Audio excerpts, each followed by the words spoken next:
ദേവദുന്ദുഗീതം ഹർഷമംഗളഘോഷം ദേവദുന്ദുഗീതം. നിനക്കൊരാവശ്യം വന്നപ്പോൾ ഞാൻ കടം വാങ്ങിച്ച് നിനക്ക് തന്നു. അപ്പോൾ എനിക്കൊരാവശ്യം വരുമ്പോൾ തിരിച്ചു തരേണ്ട നിന്റെ ഉത്തരവാദിത്തം.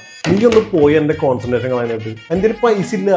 എടാ നിന്റെ ഇല്ല, നീ ആരുടെ എന്തെങ്കിലും കടം വാങ്ങി തരണം. 100 രൂപയ്ക്ക് എങ്ങനെ കടം ചോദിക്കാനാണ് ആൾക്കാർ? നീ ഇപ്പൊ ഈ ഉള്ളി ഏരി എന്നിട്ട് വേണം നിന്റെ ടോയ്ലറ്റ് കഴുകാൻ. മനസ്സിലായോ? എന്ന് പോയേ കുവൈറ്റിൽ നിന്ന് അലീന. ഹലോ, ബിഗ് ടിക്കറ്റാ? ബിഗ് ടിക്കറ്റ് ആരാ ഗ്രൂപ്പിൽ ഡിസ്കസ് ചെയ്യാൻ? നീ വെച്ചോ. എടാ അല്ലെങ്കിൽ പിന്നെ ഉള്ളി ഞാനറിയാം. നീ കുറച്ച് നേരം റെസ്റ്റ് എടുക്കും. ടോയ്ലറ്റ് ഞാൻ അത് കഴിഞ്ഞ് കഴുകിക്കോളാം. ആ എന്നാ നീ ഇവിടെ ഇരിക്കും, ഞാൻ പോയി കുറച്ചു നേരം പബ്ജി കളിക്കാം. ദേവദുന്ദുവീതൻ വർഷമംഗളരാഗം ഈശ്വര ടിക്കറ്റ് 12 ബില്യൺ.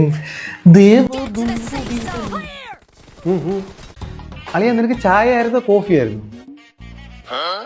ആ കോഫി. ആ എനിക്കറിയാം, നിന്റെ ഇഷ്ടങ്ങൾ എനിക്കറിയാതിരിക്കുമോ? ദേവദുന്ദുവീതൻ ഈശ്വര 12 ബില്യൺ. ദേവദുന്ദുവീതൻ ഈശ്വര 12 ബില്യൺ.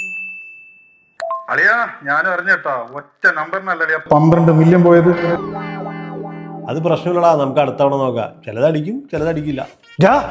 നീ ഇവിടെ പബ്ജിയും കളിച്ചിരിക്കോ? പോയി ഉള്ളി എറിയടാ, എന്നിട്ട് വേണം ടോയ്ലറ്റ് കഴുകാൻ. അപ്പൊ കോഫി നിന്റെ എന്നെ കൂടെ ഒന്നും പറയിപ്പിക്കണ്ട. പോയി കക്കൂസ് കഴുകടാ. ഒരു മിനിറ്റ്. ഹലോ, അടിച്ചാ? വീണ്ടും ലോട്ടറി അടിച്ച ദൈവമേ. എല്ലാരും വിളിച്ചു പറഞ്ഞേക്ക്. അന്ന് പിന്നെ കോഫി ഞാൻ ഇങ്ങോട്ട് എടുക്കട്ടെ. ഏത് ആശുപത്രി? അല്ലെങ്കിൽ അവന് 2 എണ്ണം കിട്ടണം. ഞാൻ നിന്നെ വിളിക്കടാ. നീ ആ കോഫി ഒന്നും ഇങ്ങോട്ട് എടുക്കും. കോഫി നിന്റെ പോയി കക്കൂസ് കഴുകടാ.